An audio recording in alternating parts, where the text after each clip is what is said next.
ये हथियार धारण करने जरूरी है कि जब भी हमारे जीवन में कुछ ऐसा समय आए जब हमें लगे कि अब हमसे कुछ भी हो नहीं पा रहा है, अब हम कैसे मसीह में आगे चले, अब हम कैसे प्रार्थना करें, अब हम बहुत ज्यादा दुखी हैं, हमसे कुछ नहीं हो रहा है। हालेलुया। तो हमें बाइबल का ये वचन याद रखना है, कहता है कि परमेश्वर के सारे हथियार हमें बांधने जरूरी है ताकि बुरे दिन का सामना कर सके और सब कुछ पूरा करके हम स्थिर रह सके। हालेलुया। बहुत सारे लोग जो होते हैं वे हार क्यों जाते हैं? क्योंकि जब आप 13 वचन से आगे 17 तक पढ़ेंगे तो वहां पे आपको परमेश्वर के हथियारों के बारे में बताया गया है, जिसको आप बाद में अपनी बाइबल में जरूर पढ़िएगा।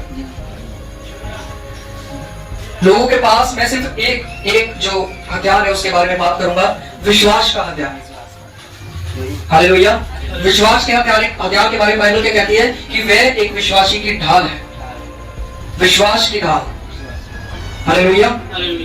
अब एक बात आप सोचिए, आपके पास अगर विश्वास की ढाल नहीं है, सोचिए कि ये एक ढाल है, अगर आपके पास अपनी विश्वास की ढाल नहीं है, सामने से आने वाली जो तीर है उसको आप कैसे रोकेंगे? समझ पा रहे कि नहीं? आप कहेंगे मेरे पास वचन की तलवार है, आपके पास है, परमेश्वर का धन्यवाद, परंतु अगर आपके पास विश्वास की ढाल नहीं है तो वो वचन की तलवार से आप कितने तीरों को तोड़ेंगे?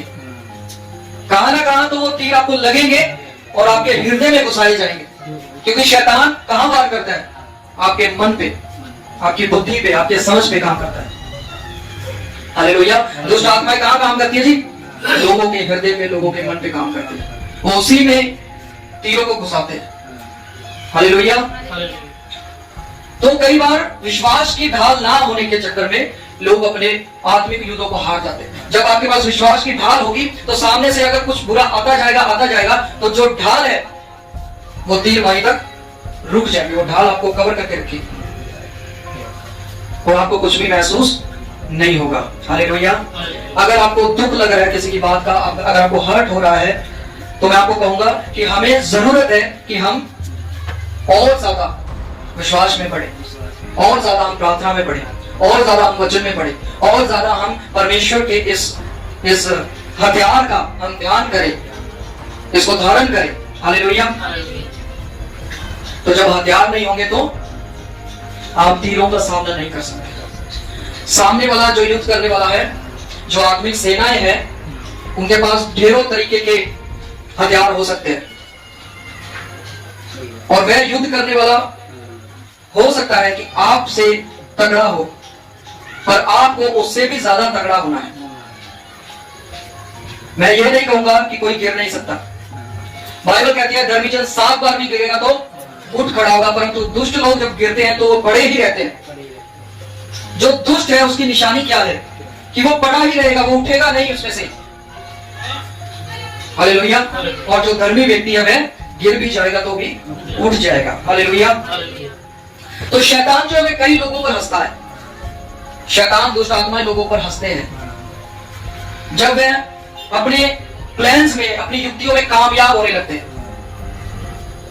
पौलुस कहता है हम उसकी युक्तियों से अनजान नहीं है, परंतु जब आप ये सोचिए, जब वह प्लान्स बनाता है, प्लान बना के काम करता है किसी के जीवन में, सपोज करें 2 व्यक्ति हैं और शैतान को अगर किसी की कमजोरी पता लग जाए तो वह उसकी कमजोरी को पकड़ेगा और उसके एक दूसरे के जो है कानों में बातें डालेगा, विचार डालेगा, ताकि दूसरा व्यक्ति जो है डिस्टर्ब हो जाए, उसका माइंड जो क्या हो जाए, डिस्टर्ब हो जाए।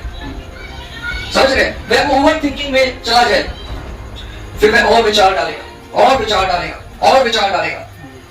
इसका एग्जाम्पल भी आपको बाइबल में मिल जाएगा। हालेलुया।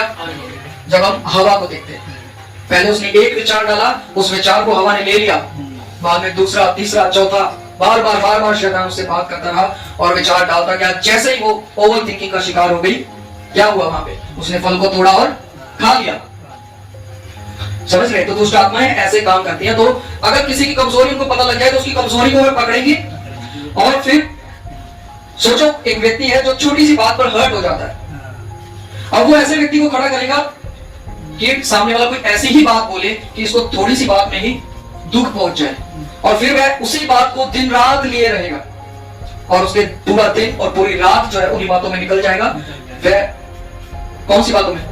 दुख की बातों में, कि मुझे फलाने फलाने की बात जो है दुखी लगी, उसने मुझे दुख पहुंचाया, मेरे मन में वो बात घुस गई। तो आपके मन में वो तीर कैसे घुस गया? क्योंकि आपके पास विश्वास की ढाल नहीं है। ये हथियार ही है जो हमें धारण करने हैं। जब आदमी तीर चलाए जाते हैं तो ये हथियार ही है जो उन तीरों को रोक पाते हैं। हालेलुया। तो हमारे लिए ये जरूरी है। शैतान इसलिए हंसता है क्योंकि वो लोगों को रोते हुए, कमजोर होते हुए देखता है कि ये लोग बहुत कमजोर है, इनको थोड़ा सा कुछ भी, अगर आप शैतान ने चुंडी भी काट दिया है, थोड़ा कांटा चुभा दिया है, तभी रो देंगे, तभी झगड़ा हो जाएगा, तभी लड़ाई हो जाएगी, तब शैतान हंसता है कि ये लोग बहुत कमजोर है और इनको तोड़ो और तोड़ो और तोड़ो इनको, ये विश्वास में से पीछे हो जाए, बैकस्लाइड हो जाए। हालेलुया। आप आयुब को जानते हैं ना? आयुब के ऊपर कितना दुख आया, और फिर उसकी एकमात्र जो एक पत्नी थी, सिर्फ वही बची हुई थी, वही जीवित थी, और उसके द्वारा शैतान कैसे काम करता है। वो कहता है कि इतना सब कुछ दुख तेरे लाइफ में आ गया है, फिर भी तू परमेश्वर परमेश्वर कर रहा है, प्रभु प्रभु कर रहा है, कुछ बुरा बोल, अगर मरता है तो मर जा। आप सोचिए उसके साथ रहने वाले, हालेलुया, वो कहते हैं मरता है तो मर जा। पर आयुब ने वहां पर परमेश्वर की निंदा नहीं की, कुछ भी बुराई नहीं की। हालेलुया। शैतान यही चाहता है कि किसी के जीवन में वो जब बुरा डालता जाए तो वो उसके अंगीकार क्या हो जाएंगे, उसके बोलने का तरीका क्या हो जाएगा, मेरे खुद के लिए और दूसरों के लिए क्या तरीका हो जाएगा। हालेलुया। विश्वास की बातें नहीं निकलेंगी, है ना, घोषणा की बातें नहीं निकलेंगी कि हम उद्धार पाएंगे, हम विश्वास में चलेंगे, ऐसी बातें नहीं निकलेंगी, पर वो बातें बदल जाएंगी। हालेलुया। समझ रहे हैं? मैं कोशिश कर रहा हूं कि मैं आपको आसान तरीके से समझा पाऊं। तो ये एक ऐसा टॉपिक है जिसके लिए एक बहुत लंबा समय चाहिए, इसको कम से कम 3-4 घंटे तो चाहिए। हालेलुया। तो जब शैतान जो है वह किसी की कमजोरियों को पकड़ लेता है, उसके बारे में जब आप पहला पत्रस पढ़ेंगे तो वहां पर आपको पता है बाइबल का एक ऐसा वचन है जो कहता है कि शैतान भूखे शेर की तरह ढूंढता फिरता है कि किसको फाड़ खाए। अब यहाँ पर मैं आपको एक बात बोलना चाहता हूं, या तो शैतान को आप फाड़ेंगे या तो शैतान आपको फाड़े। समझ पा रहे कि नहीं?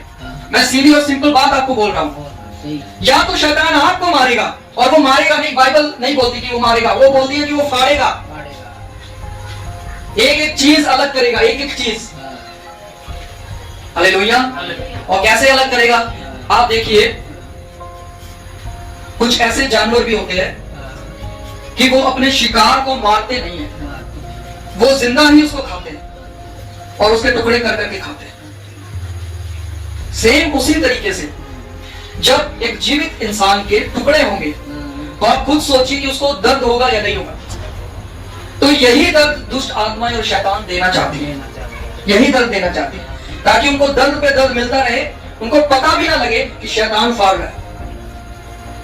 और ऐसे लोगों को परमेश्वर अगवाही भी नहीं करेगा कि ऐसा कुछ हो रहा है। क्यों? क्योंकि हम बाइबल से, प्रार्थना जीवन से बहुत दूर है। हमने कुछ भी अपने लाइफ में ऐसा नहीं किया कि हम कह सके कि हमारे पास विश्वास की ढाल है, हमारे पास आत्मा की तलवार है, हमारे पास पैरों में सुसमाचार के जूते हैं। हालेलुया। बहुत सारे लोगों को परमेश्वर बता देता है, चेतावनी दे देता है, देखो तुम्हारा जीवन किधर जा रहा है। तो उसी समय हमें अपने लाइफ में ये देखना चाहिए, समझना चाहिए। हालेलुया। अगर आप शैतान पर, दुष्ट आत्माओं पर जयवंत होना चाहते हैं, जीतना चाहते हैं, और आप चाहते हैं कि आप विश्वास में से ना गिरे, कोई भी आपके इधर उधर जो लोग हैं वो विश्वास में से ना गिरे, आप परमेश्वर का काम कर सके, परमेश्वर आपको इस्तेमाल कर सके, तो पहली बात जान लीजिए, यूहन्ना 8 अध्याय जब आप पढ़ेंगे वहां पर शैतान के बारे में लिखा है कि वह झूठा है। क्या है जी? झूठा है। वह झूठ के भ्रम में लोगों को फंसाता है, झूठ बोलना उसकी आदत है। वचन कहता है वह झूठ का पिता है। अब जो लोग झूठ बोले, बार बार झूठ बोले, हालेलुया, तो आप समझ जाइए कि उसके जीवन में किसका प्रभाव है। हालेलुया। यीशु मसीह कहता है मैं सत्य हूं, उसने नहीं कहा मैं झूठ हूं। पर शैतान के बारे में क्या लिखा है कि वह झूठा है, झूठ का पिता है। हालेलुया। समझ रहे कि नहीं? दूसरी चीज, वह लोगों के अंदर डर डालेगा। जब आप आदम और हवा को देखेंगे पहले जब उन्होंने पाप नहीं किया था तो उनके अंदर डर नहीं था। हालेलुया। जैसे उन्होंने बुराई की, पाप किया, उनके अंदर डर आ गया।